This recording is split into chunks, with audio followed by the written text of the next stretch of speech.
E aí, meus alunos, tudo bem com vocês? Bem-vindos ao meu canal Química Fácil com o professor Neto Alves. Hoje a aula será sobre separação de misturas. Na aula anterior nós vimos sobre as substâncias e misturas, aprendemos a diferenciar o que é uma substância e o que é uma mistura, os tipos de substâncias e os tipos de misturas, e hoje nós vamos ver as formas de separação das misturas. Bora para a nossa aula. Introdução. Bom, na natureza, as substâncias elas geralmente estão presentes em formas misturadas umas com as outras. Portanto, para obtermos uma substância pura, precisamos separá-las. Para isso, nós utilizamos processos físicos e químicos e mecânicos para separar essas misturas e conseguirmos as substâncias puras. Vamos ver alguns tipos agora. Para a separação de misturas que são heterogêneas, ou seja, aquelas que não se dissolvem entre si, do tipo onde os dois componentes são sólidos, nós podemos utilizar a catação. Ela utiliza o sentido da visão. Com a visão nós conseguimos perceber as diferenças de tamanho e de forma e de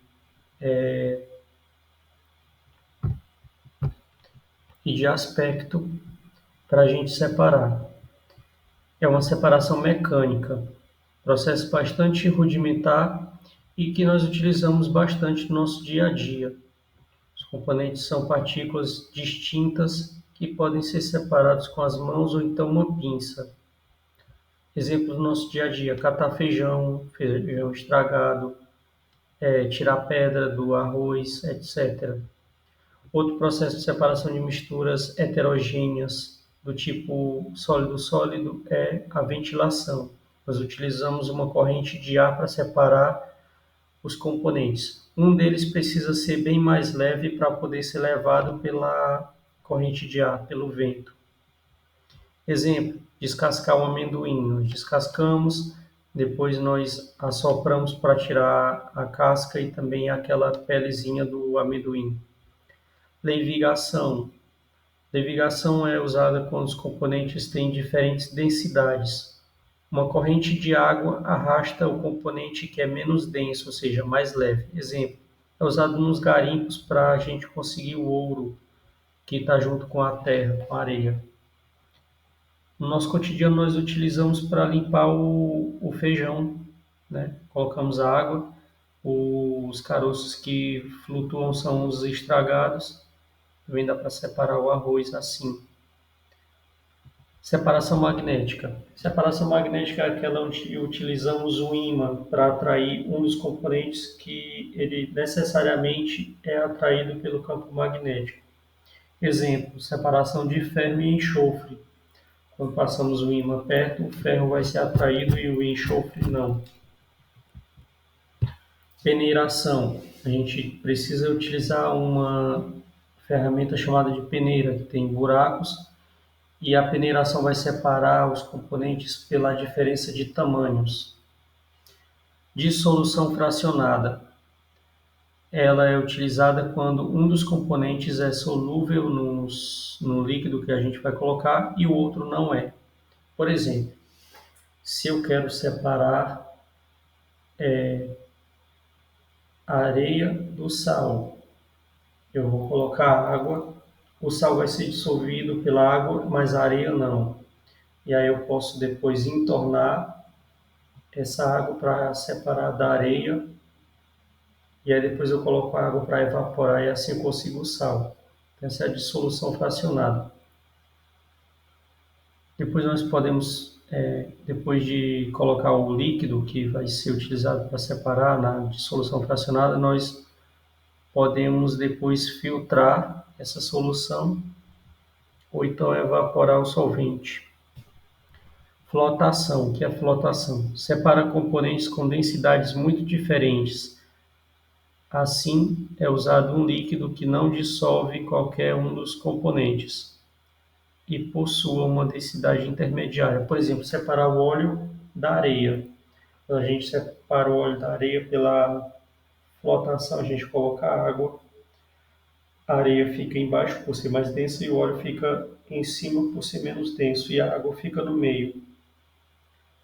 Fusão fracionada. Ela vai ser utilizada para separar dois sólidos que têm pontos de fusão muito distintos, muito diferentes, muito distantes. O primeiro a derreter, que é a fusão, vai ser o sólido que tem menor ponto de fusão. E aí a gente consegue separar os componentes dessa mistura. Então ela é usada para separar ligas metálicas, ligas entre dois metais ou mais. Aqui é uma explicação mais detalhada sobre a dissolução fracionada. Como eu tinha falado, areia e sal. Nós colocamos água, o sal se dissolve, a areia não. Utiliza um filtro para separar a areia e a água com sal vai ser separada por evaporação ou destilação. Misturas do tipo sólido-líquido. Temos a decantação, um dos componentes é sólido, o outro é líquido. Processo rudimentar, lento e não muito eficaz. Consiste em deixar uma mistura em repouso até que o sólido se deposite por ação da gravidade. Para remoção do líquido, pode-se entornar o recipiente com cuidado, ou então fazer o uso de um sifão, que também tem o nome de baqueta. Outro processo de separação de misturas heterogêneas sólido-líquido é a centrifugação. Utiliza-se uma centrífuga, uma máquina que gira muito rápido, e pela ação da gravidade e da força centrífuga, os componentes vão ser separados. É utilizado, por exemplo, para os exames laboratoriais de sangue. Filtração simples. Basicamente, você utiliza um filtro simples para separar o sólido do líquido. O líquido vai passar pelo filtro, mas o sólido não, por ter partículas maiores. A filtração a vácuo é a mesma coisa que a filtração simples, com exceção de que é mais rápida, porque utiliza uma propriedade dos gases, onde, você vai utilizar um condensador ligado a um quita-sato. Condensador é esse vidro aqui longo, quita-sato é o vidro que está aqui embaixo recebendo o líquido separado. Conecta os dois por meio de uma mangueira. No condensador você vai fazer passar água fria ou água gelada, isso vai diminuir a temperatura. Fazendo isso, a pressão aqui no quita-sato vai diminuir e a pressão atmosférica vai empurrar a mistura sólido líquido por meio desse funil, vai empurrar o líquido e o sólido continua preso no filtro. Então é apenas para acelerar o processo. Agora, misturas do tipo sólido-gás, nós podemos utilizar a filtração. O gás vai passar pelo filtro, mas o sólido não, então o aspirador de pó utiliza isso. Também filtros de ar. Podemos utilizar câmara de poeira, perdão. É uma mistura forçada a passar pelo interior de uma câmara, onde existem uma série de obstáculos. Basicamente, o ar ou o gás vai passar por essa câmara e essas voltas vão fazer com que o pó, o sólido, continue preso e passa o ar ou o gás mais limpo, mais puro. E temos também a decantação. Uma mistura é deixada em repouso, pois com o tempo o sólido sedimenta-se. Exemplo, quando espana-se a poeira. Quando a gente vai espanar a poeira ou então a gente vai varrer a casa, se a gente deixar aquela poeira que subiu descansar um pouquinho depois de passar um tempo, a gente vai ver que a poeira ela desce novamente para o chão. Isso é a decantação. Agora, misturas do tipo líquido-líquido. Podemos utilizar o funil de decantação, é esse vidro aqui que tem uma torneira na ponta. Colocamos a mistura heterogênea. os líquidos eles não se misturam, então a gente pode abrir a torneira, o líquido mais denso vai descer primeiro, fecha-se a torneira e assim consegue a separação. Misturas do tipo líquido-gás. Para que se separe um líquido de um gás, basta diminuir a pressão sobre o sistema, agitar ou então aquecer. Bom, a gente pode ver isso no refrigerante. Se a gente agitar o refrigerante, a gente percebe que o gás ele vai escapando. E outra, quando a gente aumenta a temperatura, também faz o gás ir embora. Como é que a gente percebe isso? Um refrigerante gelado ele tem mais gás do que um refrigerante quente, porque quando aumenta a temperatura, o gás sai do líquido. Ou então, o outro jeito é diminuir a pressão do sistema. Fazendo isso, o gás também escapa. Agora, para as separações de misturas homogêneas, são aquelas que os componentes se dissolvem completamente e a gente vê apenas uma fase. Misturas homogêneas do tipo sólido-líquido, por exemplo, água e sal. Podemos utilizar a evaporação. Consiste em deixar a mistura em um ambiente aberto ou aquecer até que o líquido sofra a evaporação, passe do líquido para o gasoso. O método apresenta um inconveniente, a perda do líquido, ou seja, se a gente utilizar a evaporação, o líquido não é mais recuperado. É empregado nas salinas, bombeia-se água do mar para tanques rasos, deixando evaporar a água pela ação do calor do sol e do vento. E também tem a destilação simples, utiliza o destilador e o condensador. Vamos ver no slide a seguir como é que funciona. A destilação é basicamente a ebulição do líquido e posterior condensação. Ebulição é a passagem do líquido para o gasoso com auxílio de uma fonte de calor. E a condensação é a passagem do gasoso para o líquido. A destilação simples ela tem a vantagem da gente recuperar o líquido depois do processo, diferente da evaporação. Percebemos aqui no desenho que o líquido está dentro de um balão de destilação, embaixo tem uma fonte de calor, que pode ser um bico de Bunsen ou então uma manta aquecedora. Tem um termômetro para a gente observar a temperatura, ela não pode ser superior ao ponto de ebulição do líquido, de preferência tem que ficar bem próximo. O condensador está conectado ao balão de destilação. No condensador vai passar água gelada, que vai diminuir a temperatura e permitir a condensação. E na outra ponta do condensador, a gente obtém o líquido puro por meio de um frasco qualquer. Aqui está outro esquema da destilação comum, como é que a gente faz. Tem a destilação fracionada também. A diferença da destilação simples e da destilação fracionada é que a destilação fracionada tem outra vidraria conectada, é a coluna de fracionamento. Ela é responsável pela condensação consecutiva do líquido. O líquido é aquecido num balão de destilação, ele evapora, mas a coluna de fracionamento tem algumas curvas que forçam com que o líquido seja condensado novamente e volte para o balão novamente. Com isso, essas sucessivas condensações e evaporações vão fazer com que o líquido passe pelo condensador mais puro. Isso é responsável e muito importante para a separação de líquidos que têm ponto de fusão e de ebulição muito próximos, como a água e o etanol. Não dá para a gente separar a água de etanol utilizando a destilação simples, precisa da destilação fracionada. Outro lugar que é utilizada a destilação fracionada é nas colunas de fracionamento nas refinarias de petróleo.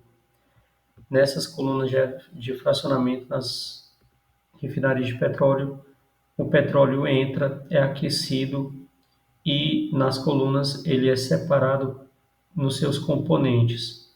É separado pelo gás natural, a gasolina, o óleo diesel, o querosene, o asfalto é o último a sair, que é o que tem maior ponto de fusão.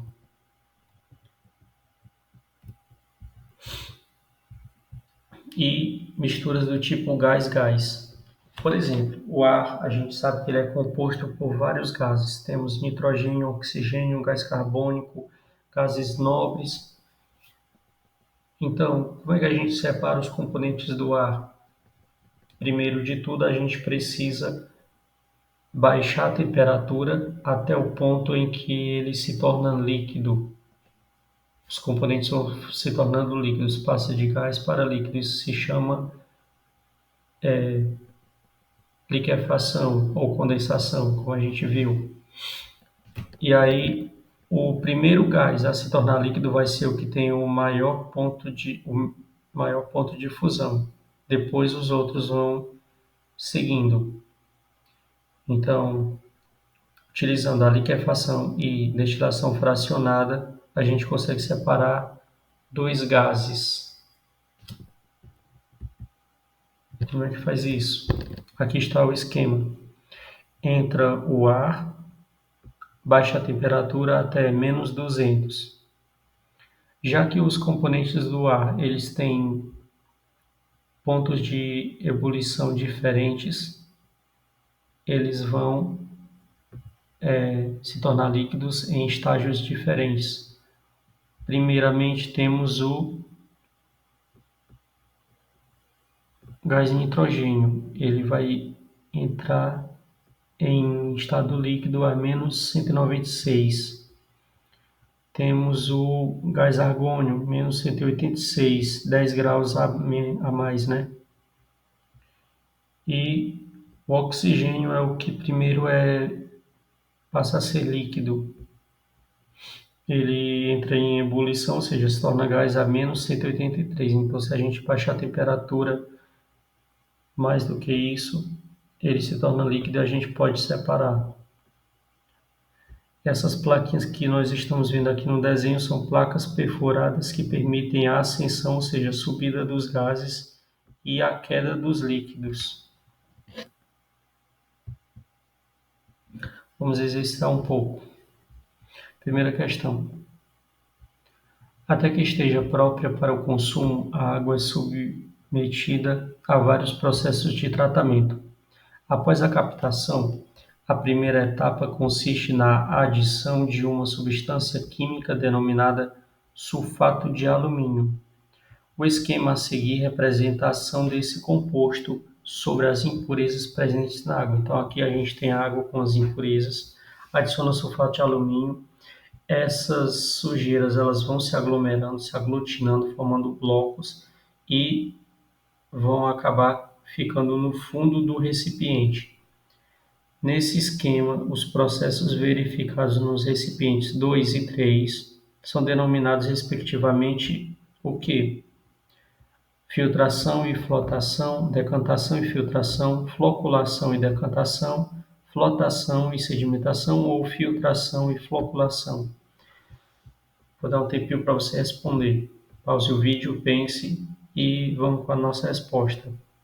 A resposta para esta questão é o item C, floculação e decantação. Primeiro o sulfato de alumínio faz a floculação e depois acontece a decantação, a descida do sólido no líquido.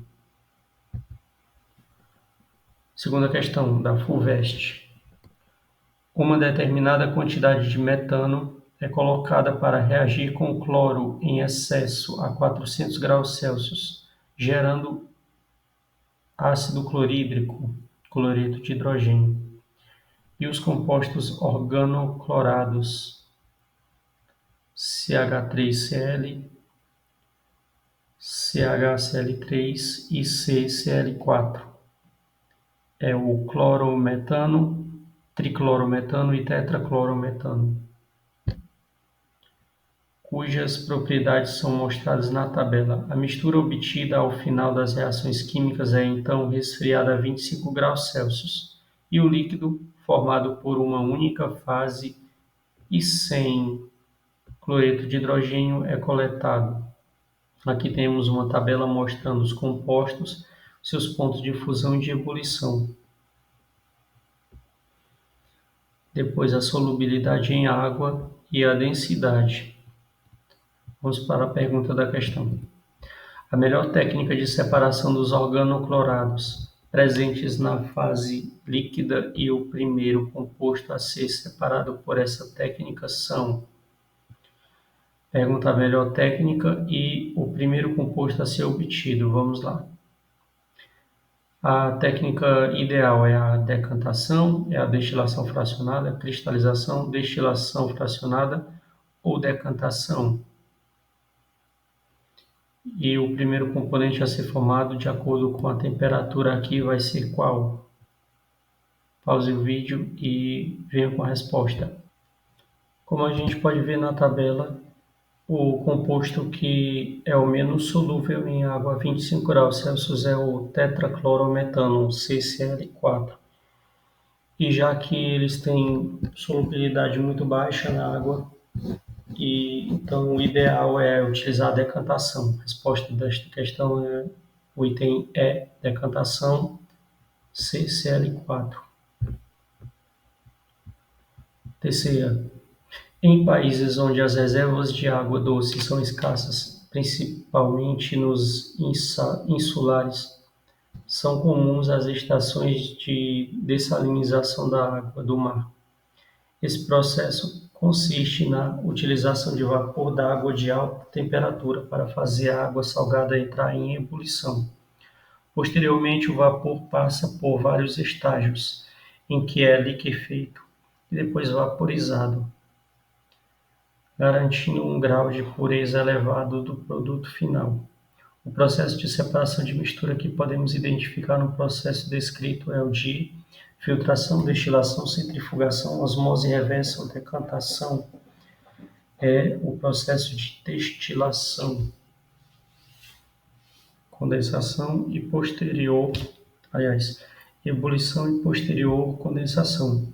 Então, pessoal, esta era a aula de hoje. Obrigado por assistir. Então, por favor, curta o vídeo, comente, compartilhe com seus amigos, se inscreva no canal e assista aos outros vídeos para ficar por dentro dos nossos conteúdos. Valeu, até a nossa próxima aula.